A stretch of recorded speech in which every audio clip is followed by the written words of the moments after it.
Curious minds around the world, we gather today at a moment that encapsulates the intricate tensions and paradoxes of global politics. The Israeli Prime Minister has just landed, and the event has sparked waves of criticism from multiple quarters: diplomatic, civil, and international.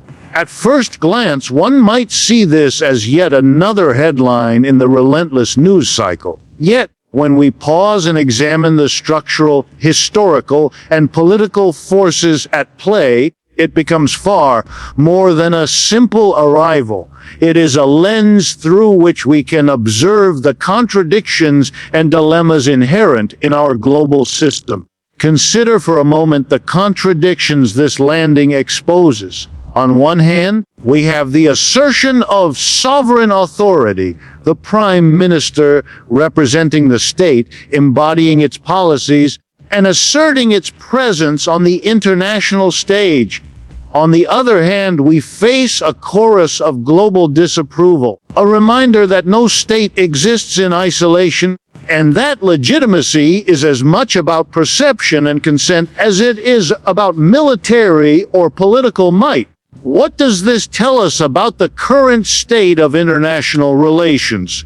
It tells us that power alone is insufficient. Influence, moral authority, and adherence, or lack thereof, to international norms play a decisive role in shaping global reception. Absolutely! Here's an expanded, professional, and engaging version of Key Point 1 in around 600 words, written in the style of a news and politics analysis, with hooks, without headings or concluding words. The Israeli Prime Minister's arrival, coming amid a storm of international scrutiny, has quickly become a focal point for both diplomatic debate and public discourse. The moment itself, seemingly routine, a plane touching down, a ceremonial welcome, belays the profound implications that ripple through global politics. Immediately upon landing, reactions began to pour in from capitals around the world, from formal statements by foreign ministries to rapid-fire commentary across social media. The criticism is not just rhetorical. It represents a carefully calibrated signal from nations and institutions that have been watching developments in the region with increasing concern. What emerges is a stark illustration of the tension between asserting national sovereignty and navigating the web of international legitimacy. World leaders, especially those from Europe and the Middle East, have framed the arrival in terms that go beyond mere protocol. Diplomatic channels have expressed unease, warning that certain policy moves underpinning this visit could exacerbate regional instability and challenge existing frameworks of peace negotiations. Analysts note that the criticism is layered. It is not only a response to current policy decisions, but also a reflection of accumulated tensions and historical grievances. Each statement, each press briefing functions as both a cautionary note and a strategic positioning, signaling where alliances may hold or falter.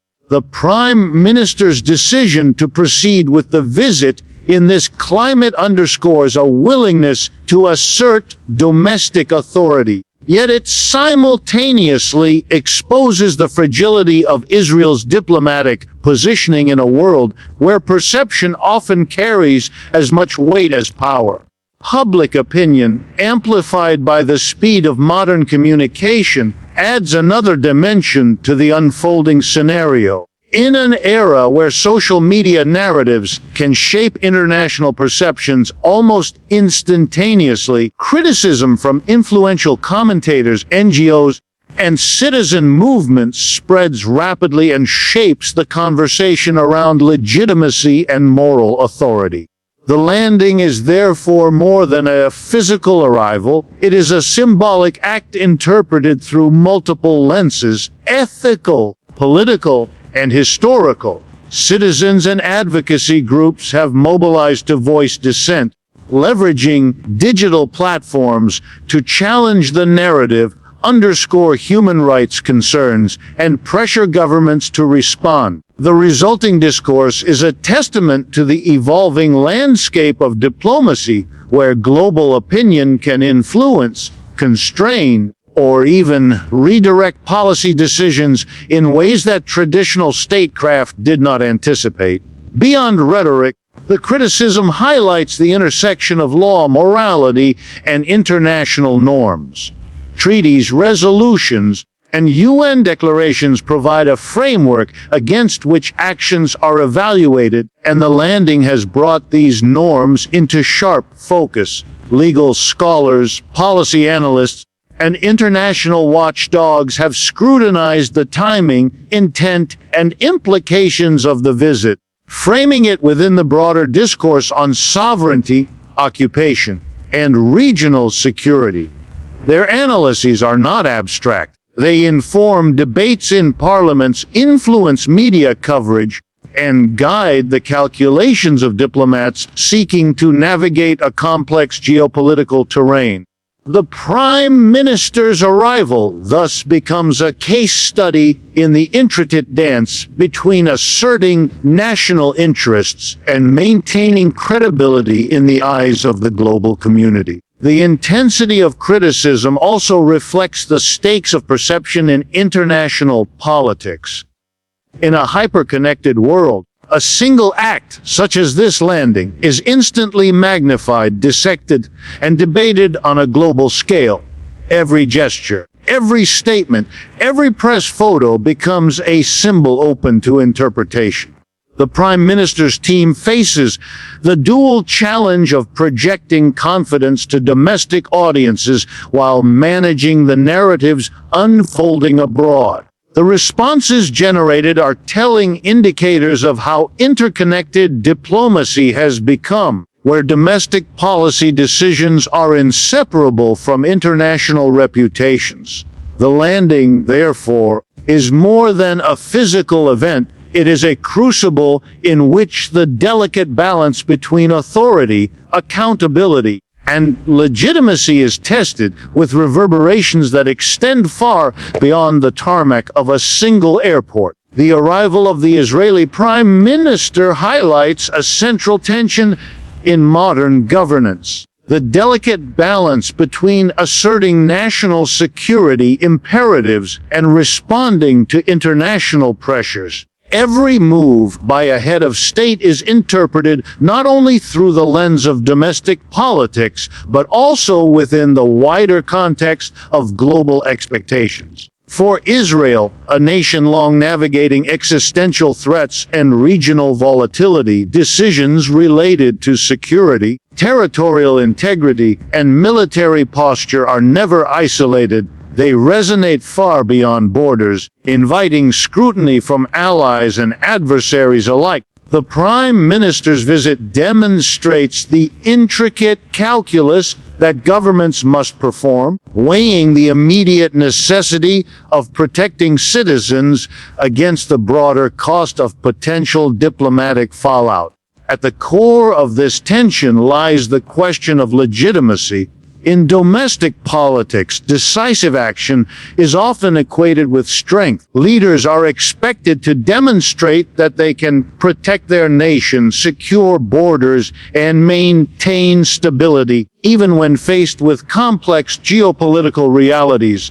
Yet on the international stage, the same actions can be interpreted as provocative or destabilizing. The Prime Minister's arrival in this context is emblematic. It is a public assertion of authority and a signal to both supporters and critics that national priorities remain uncompromised. At the same time, it invites commentary from a global audience that evaluates these actions against norms of diplomacy, human rights, and conflict resolution. This duality, strength at home versus perception abroad, creates a strategic paradox that every modern leader must navigate. The international reaction underscores the stakes involved. allies and global institutions respond not only to immediate security concerns, but also to broader questions of regional equilibrium. The timing and nature of the Prime Minister's visit intersect with ongoing tensions in the Middle East, where any perceived shift in policy can influence alliances, negotiations, and even economic agreements. Critics argue that unilateral moves risk escalating conflicts, complicating peace efforts, and undermining the credibility of multilateral frameworks designed to manage disputes. Supporters counter that decisive leadership in the face of security threats is essential, and that delaying action in response to external criticism can be equally perilous. The balancing act becomes a test of strategic foresight, where miscalculation can reverberate far beyond the immediate political arena. Domestic audiences are acutely aware of this balance. Citizens expect leaders to safeguard the nation, yet they also recognize the importance of international legitimacy. Media coverage amplifies these dynamics, framing the Prime Minister's arrival in ways that emphasize the tension between protecting national interests and adhering to global expectations. Social discourse, both in traditional outlets and across digital platforms, shapes perceptions of the visit, influencing public sentiment and, indirectly, policy direction.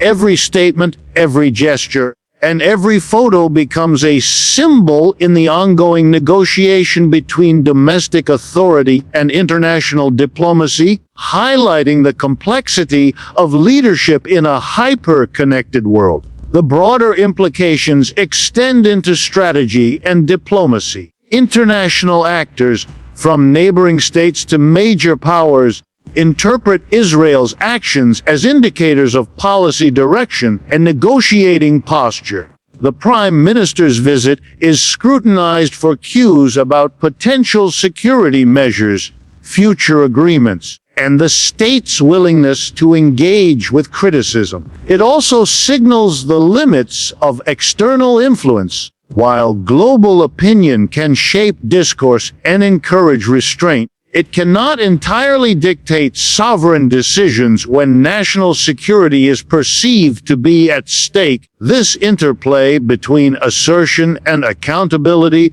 defines the contemporary political environment, demonstrating that leadership is an ongoing negotiation between domestic imperatives and the expectations of a vigilant international community. The Israeli Prime Minister's arrival carries significant implications for regional stability, a factor that continues to dominate the geopolitical landscape of the Middle East. Every action undertaken by a key regional player is inevitably interpreted through a prism of historical tensions, alliances, and unresolved conflicts, and this visit is no exception. The optics of the landing, amplified by media coverage and diplomatic commentary, act as both a signal and a catalyst, influencing how neighboring states, international organizations, and even non-state actors assess the balance of power and potential trajectories of conflict. Analysts highlight that in a region where perception often drives policy as much as reality, the Prime Minister's movements are scrutinized for underlying messages about strategy, intent, and future engagement. Security concerns dominate the discussion, as any perceived assertiveness in Israeli policy can trigger immediate reactions from both state and non-state actors in the region. The Prime Minister's visit, interpreted as a demonstration of political resolve, raises questions about potential shifts in military posture, settlement policies, and border security measures. Neighboring countries monitor such developments closely, aware that even a single high-profile diplomatic or political gesture can create ripple effects, potentially inflaming tensions or altering the calculus of existing security arrangements. This dynamic reinforces the idea that in geopolitics, symbolic acts often carry consequences equal to, if not greater than, operational decisions on the ground. Diplomatic repercussions are equally critical, as the visit intersects with ongoing peace negotiations and multilateral agreements aimed at fostering regional stability. Critics argue that the Prime Minister's timing and agenda may complicate efforts to mediate long-standing disputes, risking a setback in dialogues that have required years of delicate maneuvering. Allies may express concern about unilateral moves that could destabilize fragile alliances or embolden hardline positions among opposing parties. The visit thus functions as a test of diplomatic resilience, revealing both the strengths and vulnerabilities of existing frameworks for negotiation.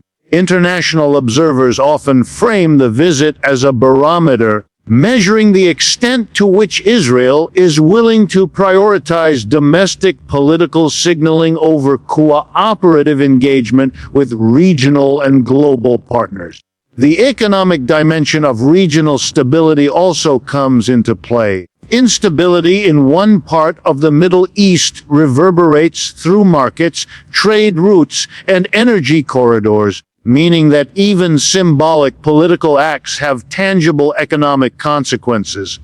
Investors, multinational corporations, and governments closely monitor the developments, aware that shifts in perceived stability influence decisions on investment, security cooperation, and regional partnerships. The Prime Minister's visit, while primarily political, thus intersects with broader economic realities, demonstrating the interconnectedness of modern geopolitics, where political symbolism, security considerations, and economic impact are inseparable. Finally, the visit highlights the role of narrative and perception in shaping the regional landscape. Media portrayal, social discourse, and diplomatic statements collectively influence how the move is understood and reacted to across the Middle East. The Prime Minister's presence is interpreted not just as a political gesture, but as a strategic signal conveying priorities, intentions, and thresholds for engagement. Regional actors respond not solely to actions themselves, but to the perceived meaning behind them, making the visit a critical moment in the ongoing negotiation of power, trust, and influence. Each reaction, whether public condemnation or muted caution, contributes to a complex feedback loop in which policy, perception, and strategy continuously interact, shaping the contours of regional stability in real time. The arrival of the Israeli Prime Minister carries implications that extend far beyond the immediate political and diplomatic sphere, reaching deeply into economic and political consequences that can reshape regional and global dynamics. In an era where international criticism can influence investment decisions, trade relations, and bilateral agreements, every high-profile political action must be evaluated not only for its symbolic significance, but also for its material impact.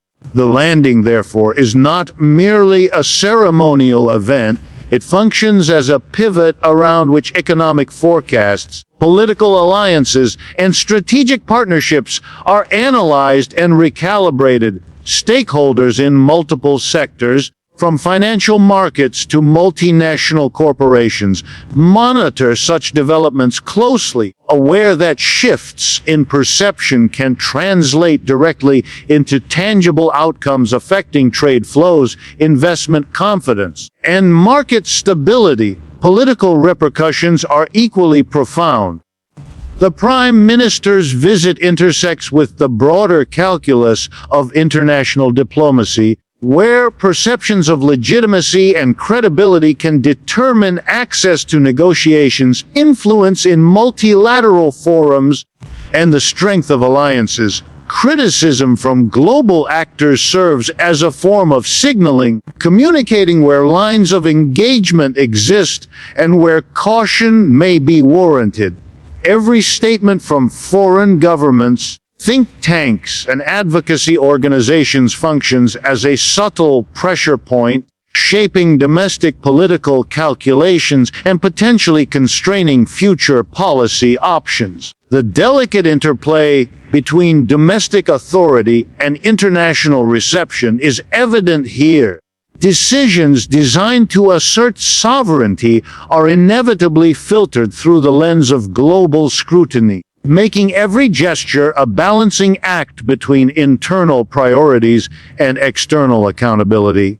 The economic consequences of global criticism are not abstract, they manifest in concrete ways. International investors assess risk not only in terms of financial indicators, but also through the stability of governance and geopolitical predictability.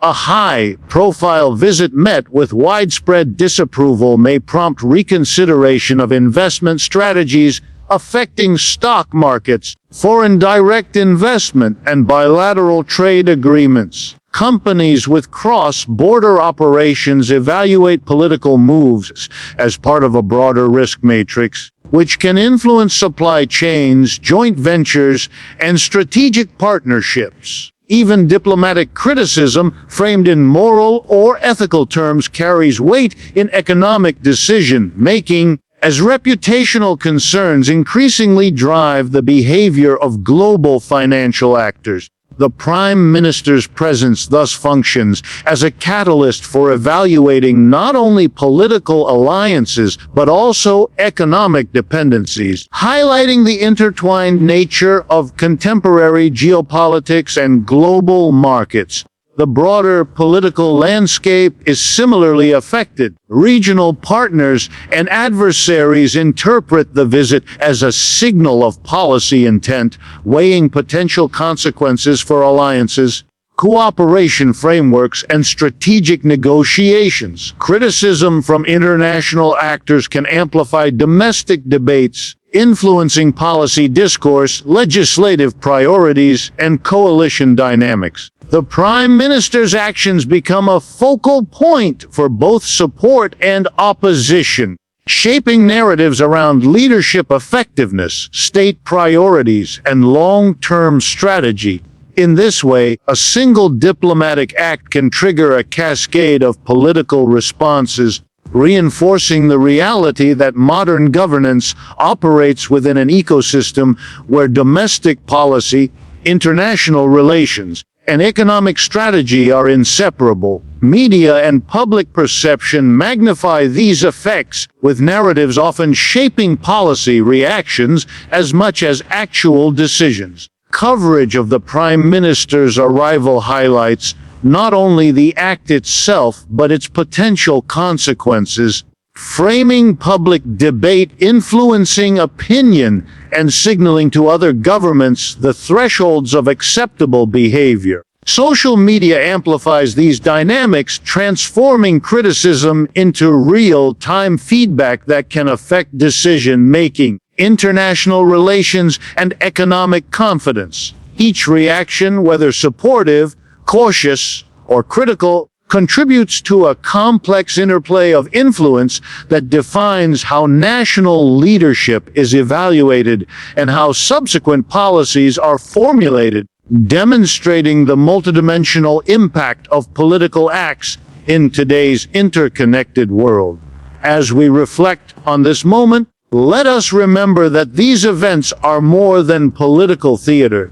They are lessons in accountability, in strategy, and in the fragile balance between national interest and global responsibility. The eyes of the world are watching, and history will judge not only the act of arrival, but the consequences of action and inaction alike. We must engage with these moments critically, thoughtfully, and courageously, For it is only through such engagement that we can hope to understand the complexities of our shared world.